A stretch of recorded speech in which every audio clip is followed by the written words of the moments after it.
Hello, love bugs. Welcome back to the show. Okay, so last week I touched on Atlanta Swim Week, but let me talk about Atlanta Swim Week because, guys, last Saturday was so freaking incredible. Also, happy post Memorial Day. I hope that everyone was safe and enjoyed and just took it all in. Took in your weekend, whether you did nothing or did an extravagant trip by yourself or with family or friends or your loved ones. Just I hope that you had a really, really lovely last few days. But yeah, the weekend before, May 17th was Atlanta Swim Week. We kicked it off with a like pre-show mixer at a restaurant bar in Buckhead called a Beso. And it was really cool. I had actually never been there before. But that was it was really nice. It was like a beautiful night out. And it was really cool to get to connect with not only Maddie Gray and Tori Chapman, who not pretty much, they ran the show. So Atlanta Swim Week was founded by Maddie Gray. She's been on the podcast before last fall, and she's a serial entrepreneur. She gets an idea in her head and she executes it. And that is how Atlanta Swim Week became a thing last May, so a year ago. And this was the fourth show, technically, her second big Atlanta Swim Week. But last fall and winter, she held two other ones, kind of like more charity, keep the magic going, which I thought was an extremely like a really good marketing idea for her to do versus just having the Atlanta Swim Week last May and then there not being any traction since then. So she was just keeping the hype alive with the October show as well as the December show. And now second year of like the big Atlanta Swim Week show, and it was such a success. But like I said, the mixer was so nice because obviously with those three shows in the past, I have met a handful of photographers, models, designers, and it was really neat to be, to just like reconnect as well as meet new people that joined the teams. So it was just really, really nice. And then obviously Atlanta Swim Week, I got there about 10:45 in the morning, left at about midnight. So it was a really long day, but why I wanted to talk about it was to share a little like some behind the scenes thoughts, things that were going on in my head, as well as like the food that I eat, like how I was maintaining. Because I don't know, not to say like if you're looking to do a show like this, but I highly recommend it because it really does make you feel alive and so magnetic. But just to share, some behind the scenes things because why not? You guys are listening, you're probably curious about what's going on, but I was assigned two shows, meaning what that means is that you're walking for designers. So I was walking for two different designers. That's what I was originally assigned. By the end of it, by the end of like getting ready, doing hair and makeup and everything, I was assigned to four designers and I was so grateful. One of them I had not heard of before. And so it was a new designer to me. Everyone else that I walked for, I had either walked for before or I had heard of them and I was like obsessed with their stuff. So I was really grateful to have been a part of those shows. Like I was like super giddy. So yeah, I will say this. You guys may wonder, like, do you eat the day of because you've got to be in a bikini? Oddly, guys, if I do not eat for a while, I get bloated. Like my stomach fills with air and then I'm like gassy and it's very uncomfortable for me. So I don't understand what that means. I don't understand what goes on in my body, but like literally if I don't eat for a while, I get really bloated and it's super, super not fun. So I know that eating just nutrient dense whole foods is and the foods that I can eat according to my functional medicine doctor that I'm working with. I'm trying to follow those guidelines of the food intolerances that I have so that it doesn't create extra bloat in my body.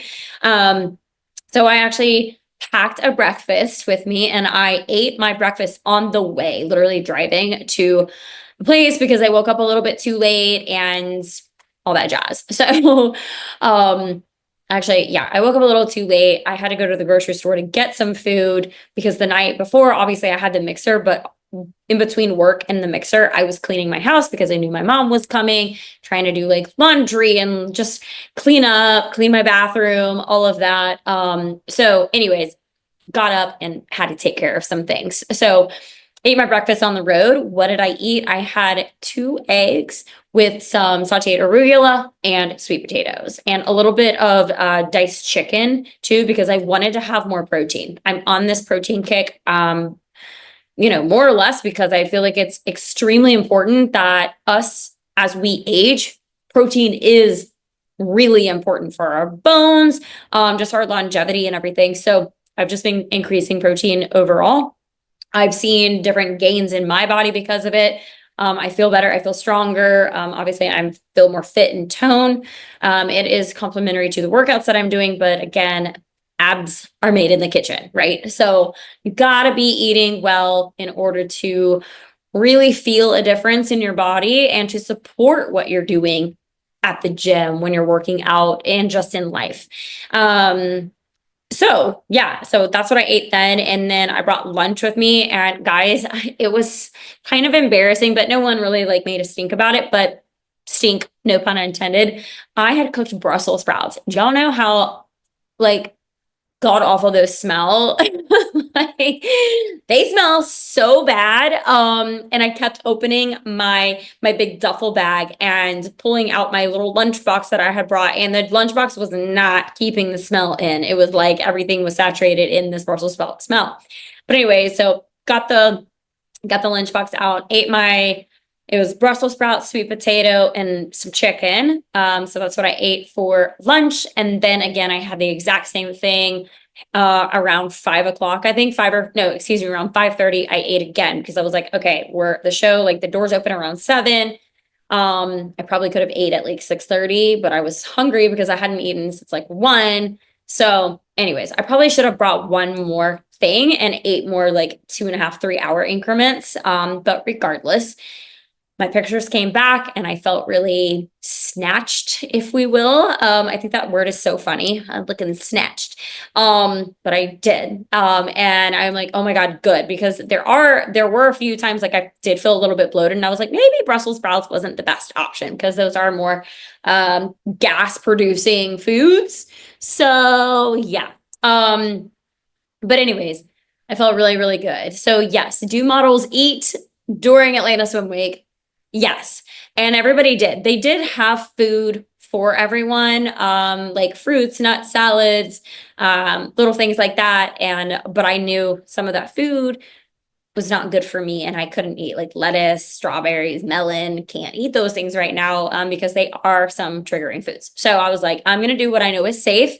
And that's a beautiful thing too, guys. Like, with your health, you have to advocate for yourself. Like, and I don't just mean like when you go to the doctor and advocating like, hey, I'm experiencing these ailments. Like I encourage you to advocate for yourself at all times. Like you go to a restaurant and you ask them like, hey, do you cook your food in vegetable oil or seed oils, or do you have some butter or coconut oil that you can cook it in instead?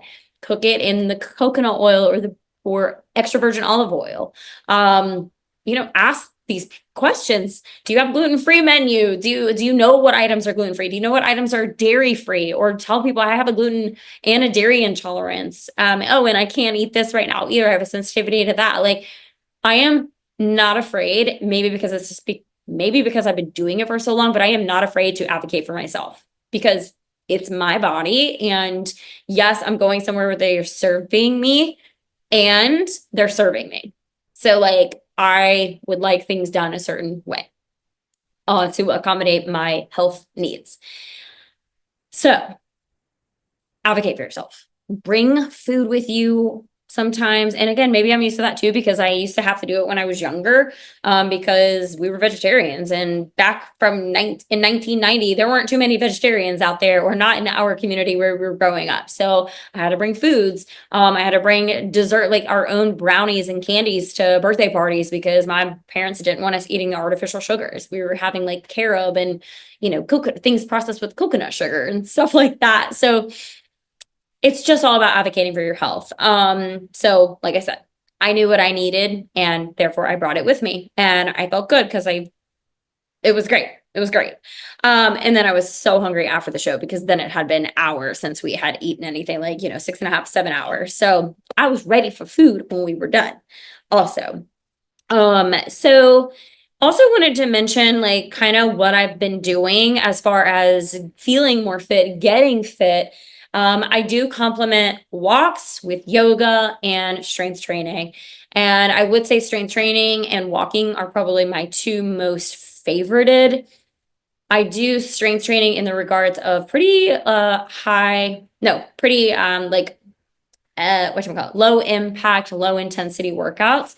On Fridays, I will do a total body at a gym studio here in Atlanta called Lion Chaser Fitness. And it can be a little high intensity, but it's not like craziness. It's not like high intensity the entire time where you're like running and jumping and doing all that. Like you're doing like full body, total body movements and complemented with some like the like ski machine or rower, treadmill, but you're not on it for very long and it's just not, and you're not having to like force yourself and push yourself too hard.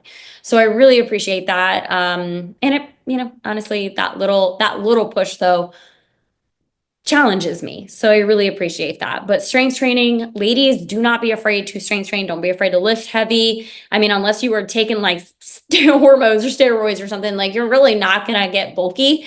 I will say this, if you are overeating, meaning if you're eating more food than your calorie like baseline is, then yeah, you could probably like bulk up a little bit, but you just gotta like look at that. Okay, what are my caloric needs? Am I trying to lose weight? Am I trying to gain weight? And go from there. As far as protein goes, I would say zero 0.8 to 1.2 grams. Yeah, grams of your body weight. So like if you're 130 pounds and you are trying to be 120 pounds, then your protein goal needs to be 120 grams of protein. 100, yeah, I think that's right. 120 grams protein. So if there are 25 grams of protein in 6 ounces of steak, let's just say. So 25 grams, you need 120, do the math, that's almost 5 times, that's almost 6 ounce pieces of steak. Granted, you probably don't want to eat that much steak throughout the day. So maybe you have a 6 ounce piece of steak, you have some fish, you have some chicken, you have some scallops or, salmon or something. So you just break it up like that. But I highly encourage that you prioritize protein. It is going to make you feel so much better. And honestly, you will start seeing a difference in your body faster when you prioritize protein. Next, I would probably prioritize your carbs in the sense of like dark leafy greens, making sure you're eating vegetables. I love sweet potatoes. I think sweet potatoes are a fabulous carb. Fabulous carb. And they're like there's a lot of people out there that are again gluten-free or like need to be grain-free because grains are hard on their digestive system. That's again why I eat a lot of sweet potatoes, because there's no gluten and it's not a grain. So it's perfect in that state.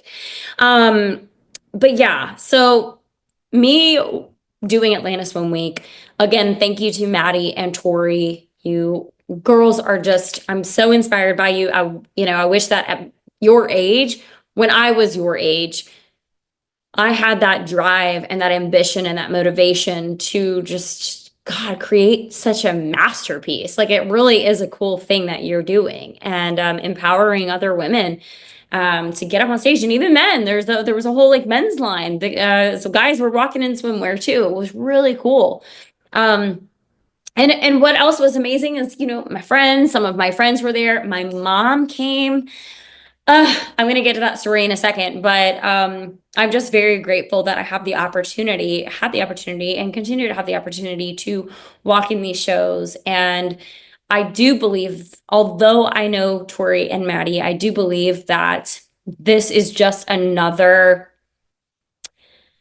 byproduct from me being on Love is Blind. And I say that, and this is not everything, but because I have a strong presence on social media, and that was me even beforehand, but because of my strong presence, I mean, I feel like they do look to that because obviously the more eyes that are on Atlanta Swim Week, the more it grows faster and that kind of thing. So I'm just very privileged and grateful that all of this has come from that. And again, they may have chosen me regardless because I have befriended these girls, but I look at that also. I take that into consideration. But there are other girls that don't have that big of a following, and they just had the look. Really, they had the look, they had the walk, they had the personality.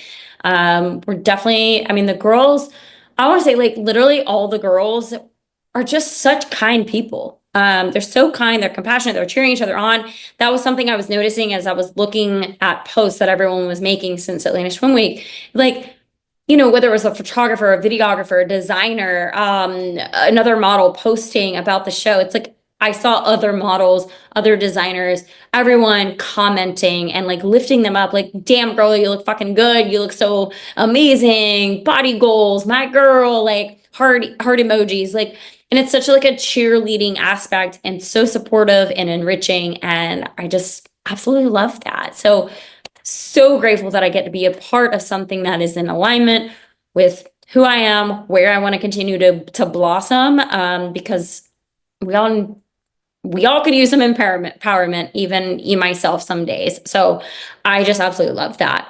I want to give a big shout out to House of King, Golden Rose, Madeline Gray Designs, and Whimsy Forge, particularly Rebecca with So Dawn Designs. Rebecca was the designer for my costume with the angel wings. It was an entire Whimsy Forge had multiple individual designers, and Whimsy Forge was created by a designer named Charity Grace, and Charity is phenomenal. I was introduced to her last May's show, the first Atlanta Swim Week, where she did a whole like underwater mermaid-esque costumes, and I was just blown away. I was like, oh my God, these are incredible. And her social media is amazing. But yeah, so they did this whole like horoscope line, and so very ethereal. And then she hired individual designers and she assigned a horoscope to each designer, and they all made their own costumes. And then everything came together and it was so perfect. And God, it was so cool watching everyone come out. And then we walked out with our designer. And again, Rebecca with So Dawn Design was mine. And it was great. We interacted prior to the show because we had like a one-on-one call when she was first assigned to me. And, she got my measurements and just getting to know each other's personalities and that kind of thing. And she's just a sweet girl. And I really appreciated working with her. And they're all just so freaking talented. It was amazing. Maddie, she had me in this like gold string two-piece set, which I just felt like a goddess. Like the sun, the light was just oozing from my pores. It was just so beautiful. And I loved walking in that. I loved taking pictures in that. I even, asked some of the photographers before the show if they could like take some photos of me. So I was really excited to see those photos as well. And then Golden Rose was that purple bikini. Gosh, I was like, oh my God, this color was so good. I loved it. Absolutely loved it. And then House of King, that is another brand that I was like true loving on the last couple of shows. She creates the big like denim, like oversized jackets with all this different just design work on it, and then pairs it with fun shoes, and I wore the red heels with it with a black bathing suit underneath. And it was just really pretty. It had angel wings on the back too. And you guys, I'm like all up in my spiritual era right now. I'm going to continue that. Not an era. It's for our life. But it was just so lovely walking for all of these designers. And yeah, I'm just so grateful. Guys, I was really humbled. I had a lot of women come up to me, and even men, guys, even some of the men, came up to me and just said some really nice things to me. One of the girls, actually got emotional. I started like tearing up and she was like, "Don't cry, you have makeup on. Like you just got your makeup done." But I don't know, she just approached me and was just like I'm so inspired by how you show up online and what you're all about. And like I just know like I'm praying for you, and I just know that like what is meant for you is so on its way to you. Like the relationship, like career, like professionally, like everything is coming to you the way, just because the way you show up and who you are as a human. And I'm praying for you that all of that is coming to you really soon. And I was just taken aback, and it just hit me in the feels. And I was like, thank you, God. Like, I know I'm supposed to be here right now. Like, I'm going to keep leaning into this. And I just, I want to like reiterate that, because I want you all to feel these ways. If you're in a career where you've never heard you're changing someone's life or someone is impacting you in a certain way, I would highly encourage you to really do some soul searching and see where maybe you're supposed to be in life. Meaning where your soul is calling you. Of course I'm biased and I'm like, okay, this whole like coaching industry is so great because that's like where so much can happen, like the impact that you can create because you are helping people. So that's like one avenue, but I just really encourage you to soul search and do things that light you up more. Because this show, I mean, walking out on that runway, guys, yes, I am nervous as shit. Okay. Like, especially this time, because maybe it was because my mom was there. I don't know. I really don't know why I was so nervous, but the first designer I walked for, I was like, I felt like my knees were knocking in a sense. But I just like went out there, smile, put my stare glare on, just did the sexy sultry poses and everything. And it just makes you feel so freaking good. Like you feel alive inside. And I know I've said this on multiple episodes before, but like, I just want you all to feel that way. And when you are more in your purpose and you're letting God work through you, you are going to feel that aliveness too. And you're going to feel magnetic. And I just want that for you so bad in this lifetime. I do.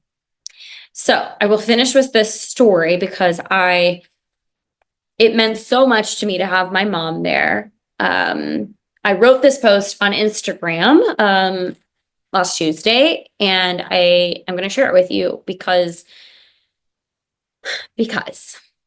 so I shared a post, and it was a picture of my mom and I from the show, and then I shared a couple of text messages that she shared our text message exchange, and then I shared a picture of my mom and I just snuggling on the couch Sunday morning after the show. One of the texts said, "Don't ever worry about your shape. You are beautiful inside and out." That was a text from my mom during the show. And I was just like, that is so beautiful, because I will say that like every single woman was a different height. Like there were so many women that were like, we were like, barely 5 foot. And then there were some that are like close to 6 feet tall, right? So there was a broad height range. There was a broad, various like shapes, sizes, like, yes. It was in different ethnicities, different races. It was just really cool how diverse it all is. And I know when I was growing up, people could say like, oh, a runway model, like you have to be like 6 feet tall, a tall girl, like over 5'8" or something. And it's like, okay, well, me plus I think there was like probably like 4 other girls that were 5'2", 5'1", 5'2", and we were fucking rocking it, and I'm like, don't let anyone tell you can't do something, because you can.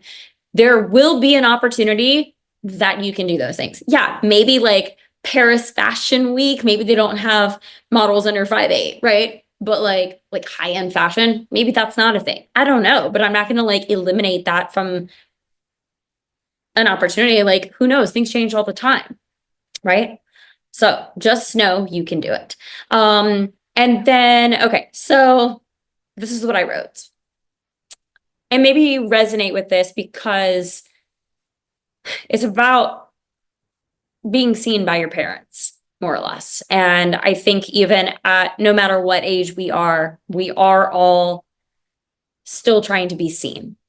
by our parents. We want to be acknowledged. We want to be loved, we want to be accepted and congratulated and celebrated still. When we were 5 and we did good on our, ABCs, our parents, and we got a gold star on our paper from our teacher. It's like our parents put that shit on the fridge, right? And they were like, look at what my 5-year-old did. She spelled cat and ball and hat. She used her A's right, and it's like, now sometimes it's like we gotta freaking like save the fucking world before we have like a clap from our parents or a great job, and I'm over exaggerating. I mean, my parents definitely celebrate me a lot, but I'm just saying that could be someone else's narrative, is that they don't hear, I'm proud of you. They don't hear, good job. Like, I'm so proud of you. I celebrate you.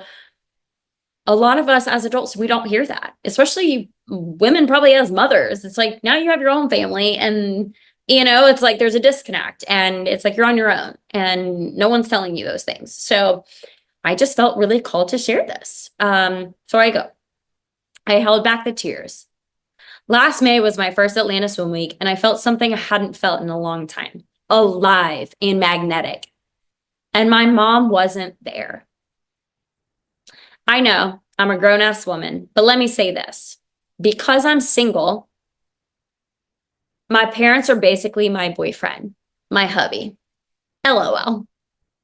I call them every day. I share thoughts and memories. We joke, we cry. We hang out these days more often than ever before. I share almost everything with my parents. I walked in 2 more shows after that last May, and my parents didn't attend those either. To not have them attend was totally okay. And let me reiterate, it was totally okay. And kind of bummed me out a bit too. And I put in parentheses, they had prior obligations, or to be honest, just weren't interested. And I get their reasoning. So no shade, just sharing the story. I continue. It's interesting how much we, even at nearly 40, still like to feel seen by our parents. And I don't need validation. It's not about that at all. It's about me sharing a part of my life with my parents that makes me feel alive and magnetic. Because I know on a grander scale, it's God working through me. And maybe, just maybe, I wanted my parents to feel that, or at least see their daughter glow again. Anyways, my mom came to Atlanta Swim Week this past Saturday. And as I walked out on the runway for my first look, I fought back tears from welling in my eyes. She was there. She got to witness me be alive, just like she did when she birthed me. And I know how magical. See, I get emotional now. And I know how magical that moment must have been. And it was just so magical now, too, right? It meant so much to see her there and to see her taking photos and videos of me, just as I remember she did when I performed in plays and performances growing up. It's like your parents, they have their like camcorder out and they're recording the whole performance, and they're just so excited and so happy to see you doing your thing. So I continue. Lesson here. Keep inviting your people. Keep sharing your light with the world, and when they're ready, they will join you. And that is so true. I have seen it in my own family dynamic, and I don't just mean this runway show, like in other ways. I have been on this interesting journey. I've gone through a lot of ups and downs. All of us have, right? But I've gone through these challenges with like mental health, and that's why I said something about, or at least see their daughter glow again, because there were times that I was just not rock bottom. There wasn't anything like too depressing. But I was depressed, right? Like I probably could have like used a pick me upper every once in a while. I never got clinically diagnosed or anything, but I'm sure that I know I did. I said it out loud one time to a guy I used to date. I was walking with him one day and I was just like, I think I'm depressed. Like, I've never said that out loud before. And so it kind of like stopped me in my tracks, but I was like, I think I am. Like, I think there's a part of depression going on with me. So to see your child light up, it's very meaningful and at any age. So if you can, as a mother out there, Parents listening, celebrate your child no matter what age they are. If you are 75 listening to this right now and you have a 50-year-old child, please call them or text them right now and tell them you're proud of them and you're celebrating them and you're just in awe of who they are and who they've become, and that they're doing a really good job. And I promise they'll probably respond and say you too. Like, I'm so grateful that my mom came. And it was interesting because when I invited my parents, I mean, I invited both of them. And again, my dad's reasoning, I totally understood. And I'll share that with you in a second. But my mom asked, she was like, is this something you really want me to come to? And I was like, honestly, like, I'm not going to be mad if you don't come, but yes, I would like for you to come because mom, it's something that really makes me happy and it lights me up. And I just want you to see that. And so she was like, okay, I will do it. And so she bought her ticket and everything. And one of my best friends did too, from not elementary, middle school. And she brought her husband and I loved that. And a couple of my other like best friends were there too. And it was just great. My dad did not come because he really wasn't interested in like doing that kind of thing. And that's totally fine. It really is totally fine. But also in my head, I was like, it's probably a good thing because I don't think he would probably enjoy the show if the music was different. My dad is a big music guy, and like, if the music ain't it, it ain't it. Like, that could totally throw him off, and he could have been like, oh, so over it and want to go home and just in a mood or something, probably. I mean, he would have like sat through it, but I mean, the music wasn't bad. It was good for us, like our age, like we like the hip hop, the rap, the house, the EDM, like we like that kind of music, and it's just not his thing. So, of course, he would have sat there and like gone through the motions and celebrated me as I walked out, but all together. Right. So, but I understood that. So I was like, okay, it's probably a good thing he didn't come because he may have been like, get this, give me some earplugs or something. But anyways, yeah, throughout my whole spiritual journey and just mindset shifts, I will share things with my parents. And it has been interesting to see them, and maybe my mom in particular, but to see them shift their conversations, the way that they say things, the way that they show up, the way that they hold space differently now. And I didn't force them into that. I didn't tell them, hey, you need to do this. Like, it was me sharing what I'm learning and how, maybe giving more of like an example, like a storytelling, and like leaving that with them and just giving them that space to like reflect and receive different perspectives on their own, and then see how and if they change that, like change their patterning and stuff. And anyways, so it has happened. So that's where I was saying, like, lesson here, keep inviting your people, keep sharing your light with the world, and when they're ready, they will join you. And there will be some times that those people closest to you are never ready, and you have to just accept them for where, I mean, at the end of the day, you have to accept people regardless for where they are, who they are. But you don't have to be best friends with them. You don't have to have a super close relationship, or you can have a super close relationship in a different way. Like, you will know based on how you have evolved as a human and the awareness and emotional intelligence that you have, how to hold space for that person as they are. But you can never force someone. So it was an invitation. I invited my mom and she showed up, and I loved it. And she really enjoyed the show too. So her text after she left, I feel bad that I didn't come to your other shows. Do you forgive me? I wasn't expecting that. And I said, Mom, of course. I'm just glad you were able to come to this one. And then I go, and all future ones. Ha ha ha ha ha. With the laughy emoji. And then she sent a little like message, said, I love you so much. And it was just like a little picture, a GIF, I guess. And then she said, thank you, Kelly, for loving me. I love you, sweetie. Our parents are just doing the best that they can. So please always remember that. And if you aren't a parent, Give your parents some freaking grace, guys. Like, just do it. Just accept them and love them for who they are. And the more that you study yourself, the more curious you get with yourself, the more you date yourself and fall in love with yourself, the more compassion you have for everyone around you. And that is how you are able to hold space for people on a different level. And you just accept them and love them for who they are. And you can forgive. Like, the most beautiful gift that you can give yourself and someone else is forgiveness. Like, I'm serious. Like, I can go back. Anyone that I feel has ever wronged me, I'm like, okay, well, I see my responsibility in this, and I'm going to forgive myself for the way that I showed up in that. But I'm also going to forgive them because they didn't know differently. They didn't know how to behave. They didn't know how to respond. They didn't know how to receive how I was showing up, maybe. And, and it just wasn't it. Right. And so forgiveness is just such a beautiful act. So have forgiveness, show compassion, and just love yourself so that you can love others so much better.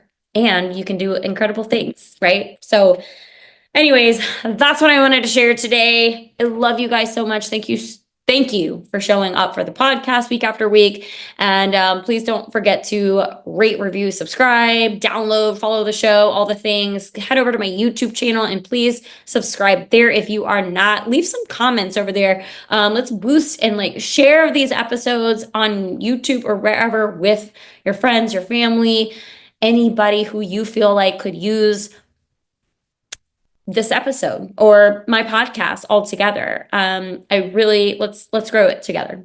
That's my big ask from you. So anyways, thank you so much, and chat next time. Bye.